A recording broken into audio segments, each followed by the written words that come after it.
இது செவ்வாய்க்கிழமை சாயங்காலம் போல் எடுத்த வீடியோ. அன்றைக்கி வந்து பார்த்தீங்கன்னா சந்தைக்கு போகணும்னு ஆல்ரெடி சொல்லியிருந்தேன் இல்லையா. அன்றைக்கி வந்து ஈவினிங் போல் கொரியரில் ரெடி பண்ணி கொரியர் ஆஃபீஸில் கொண்டு போய் போட்டு அப்படியே சந்தைக்கு போயிட்டேன். 2 வாரமாக சந்தைக்கு வரல. அது இல்லாமல் நாம் வந்த டைமில் வந்து பார்த்தீங்கன்னா கூட்டமும் இல்லை, காய்கறியும் இல்லை.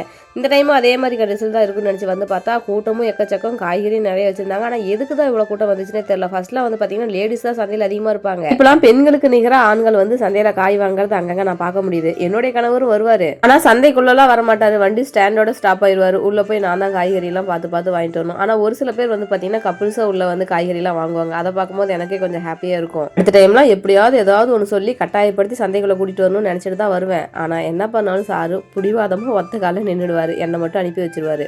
காய்கறி கீரையெல்லாம் வாங்கிட்டு அதுக்கப்புறம் டிபார்ட்மெண்ட் ஸ்டோருக்கு போயிட்டு மாமனார் மாமியாருக்கு வேணுங்கிற அளவுக்கு சிறுதானிய உணவுலாம் கொஞ்சம் பார்த்து வாங்கிட்டு வந்திருந்தேன். வாங்கிட்டு வந்துட்டு அவங்களுக்கு வந்துட்டு எடுத்து கொடுத்துட்டு அப்புறம் கீரையெல்லாம் வந்து பார்த்தீங்கன்னா கிள்ள ஆரம்பிச்சிட்டேன். நம்ம ஊர் சந்தையின் நிலவரப்படி வந்து பார்த்தீங்கன்னா காய்கறி ரேட்லாம் பரவாயில்ல தான், ஆனால் கீரை ரேட்டு தான் கொஞ்சம் அதிகமாக இருந்த மாதிரி இருந்துச்சு. ஒரு கட்டு கீரை வந்து பார்த்தீங்கன்னா 20 ரூபான்னு சொல்லியிருந்தாங்க. அப்புறம் அத்தை வீட்டுக்கு நமக்குன்னு சொல்லி அதுவும் கொஞ்சம் சேர்த்து வாங்கிட்டு வந்திருந்தேன்னா கீரையெல்லாம் கொண்டுட்டு போய் அத்தையிட்ட கொடுத்தாச்சு. நைட்டை கிள்ளி வச்சாதான் காலையில் சமைக்க முடியும். எப்பயுமே நைட்டியே போட்டு எனக்கே கொஞ்சம் போரிங்காக இருந்த மாதிரி இருந்துச்சு. அதே போல் பார்க்குற உங்களுக்கும் கொஞ்சம் கஷ்டமா தான் இருந்திருக்கும். இந்த சாரி எனக்கு எப்படி இருக்குன்னு சொல்லிட்டு கமெண்ட் பாக்ஸ்ல கமெண்ட் பண்ணுங்க.